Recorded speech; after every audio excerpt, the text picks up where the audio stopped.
Ito, gawa tayo ng growler gamit tong stator na nakukuha to sa sa cut off tsaka sa malalaking grinder. Gawa tayo ng growler kahit sa bahay lang. Ito, natin to, puputulin natin yung kakat natin, i-grinder. Guhitan ko lang ng pentel na manipis. Dito natin siya ikakat. I-grinder natin siya. Tapos kabila naman. Ganon din.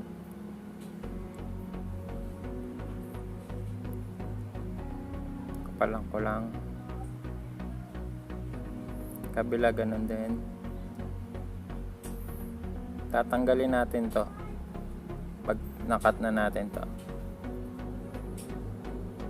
Palatandaan sa kabila rin ganon din. Lagyan natin ng palatandaan para pag kinat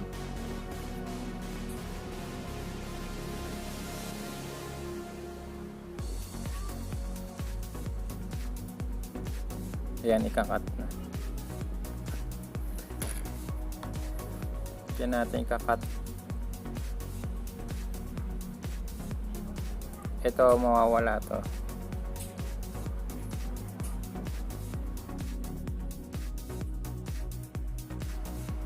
Ito, na putol ko na siya. Natanggal ko na yung kabilang side.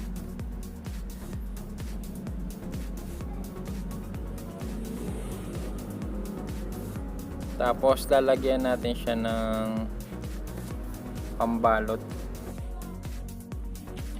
Ito, insulation slot. Ito ibabalot natin. Nabibili to sa Raon. Insulation slot na plastic sa mga pang rewind. Balutan natin ito, tapos lalagyan natin siya ng tape na parang papel.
Lagyan ko lang siya yung gilid niya ng tape na parang papel para pag ni-rewind hindi masugatan yung wire.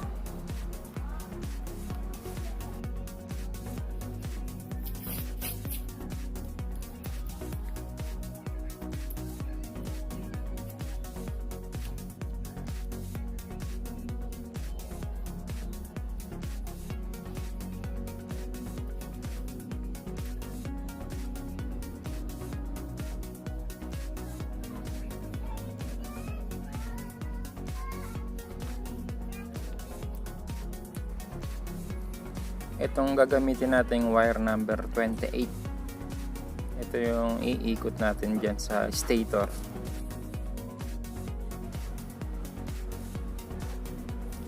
Dito natin iikot yung wire.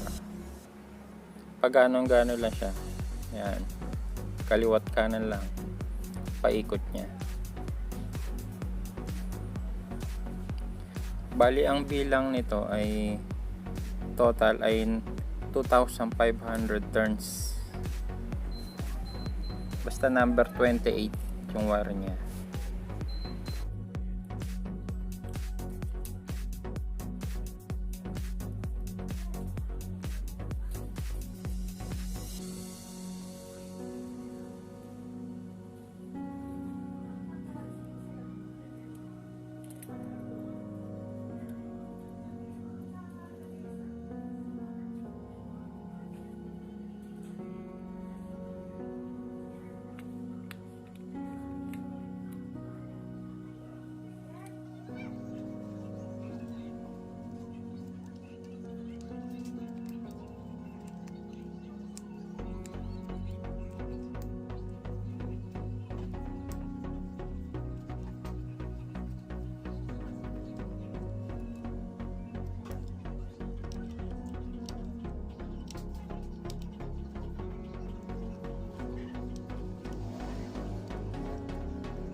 Ito, ikakakabitan natin to ng bakal kabilaan.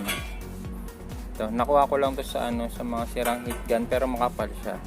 Nakukuha rin to sa mga ano, junk shop. Nabibili nyo rin to, yung mga bakal na medyo makapal. Puputulin ko lang to mga to. Tapos i-welding natin. Pag ganyan. Ayan, kabilaan. I-welding. Papa-welding ko lang. Tapos lalagyan ko na rin siya ng tape na puti. Yung coil niya. Ito, tapos na natin mapa-welding. Tsaka nalagyan ko na siya ng tape. Ayan, matibay na yan. Kasi naka-welding na. At tsaka dalawang wire lang naman to. Yung dulo sa dulo niya. Tapos lalagyan ko siya ng ano, pinaka-housing niya. Tapos lalagyan ko rin siya ng epoxy. Kaya ako nilagyan nan para ano, kasya yung maliit tsaka malaking armature. Ito, nalagyan ko na rin siya ng pinaka-plug niya. May on switch na siya. May on off na siya. Naka-epoxy na rin siya.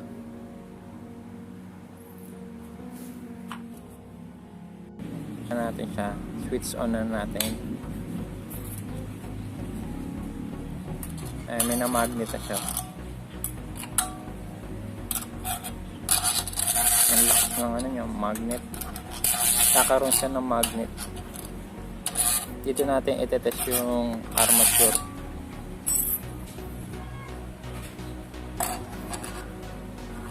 Kapag may magnet to yung bakal sa armature, tunog na yung armature, short. Ayan, magnet siya. Ibig sabihin short na yung armature niya, sira na o sunog na.